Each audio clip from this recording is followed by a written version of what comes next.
இன்றைக்கி left over idli வச்சு தான் ஒரு ரெசிபி வந்து பண்ண போகிறேன். உங்கள் வீட்லேயும் லெஃப்ட் ஓவர் இட்லி இருந்துச்சு அப்படின்னா கண்டிப்பாக இந்த ரெசிபி வந்து ட்ரை பண்ணுங்கள். ரொம்பவே டேஸ்ட்டாக இருக்கும். ஃபஸ்ட்டு வந்து இட்லியை வந்து சின்ன சின்ன பீசஸ் வந்து கட் பண்ணிவிட்டு ஒரு சோலோ ஃப்ரை பண்ணி எடுத்துக்கோங்க. டீப் ஃப்ரை எல்லாம் பண்ண வேணாம், சோலோ ஃப்ரை பண்ணிக்கோங்க. அதுக்கப்புறமா அதே பேனில் கொஞ்சம் எண்ணெய் விட்டு கடுகு போட்டுக்கோங்க. கடுகு உடஞ்சதும் குட்டி குட்டியாக கட் பண்ணி வச்சுருக்கிறேன் உள்ளியே மிளவே ஆட் பண்ணிக்கோங்க.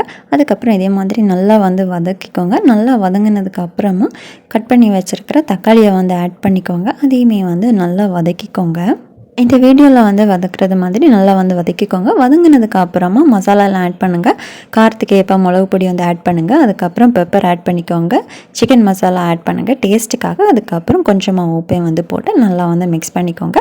அதுக்கப்புறமா நம்ம ஃப்ரை பண்ணி வச்சுருக்கிற இட்லியுமே வந்து ஆட் பண்ணிவிட்டு நல்லா வந்து மிக்ஸ் பண்ணிக்கோங்க. இட்லி வந்து லைட்டாக நீங்கள் வந்து ஃப்ரை பண்ணால் போதும். நல்லா ஃப்ரை பண்ணிங்க அப்படின்னா ரொம்ப கிறிஸ்பியாக இருக்கும். முறுக்கு சாப்பிட்றது மாதிரி கடித்து சாப்பிட வேண்டியதாக இருக்கும். ஸோ நீங்கள் வந்து லைட்டாக வந்து ஃப்ரை பண்ணிட்டீங்க அப்படின்னா ஈஸியாக நமக்கு வந்து சாப்பிட்றலாம். ஸோ எல்லாத்தையும் மிக்ஸ் பண்ணதுக்கப்புறமா இப்போ ஃபைனலாக கொத்தமல்லியை போட்டுட்டு அடுத்து ஒரு மிக்ஸ் பண்ணிவிட்டு எடுத்துக்கோங்க. இவ்வளோ தான். நீங்களும் இதை ட்ரை பண்ணிவிட்டு எப்படி இருந்துச்சுன்னு சொல்லிட்டு காமெண்ட் பண்ணுங்கள்.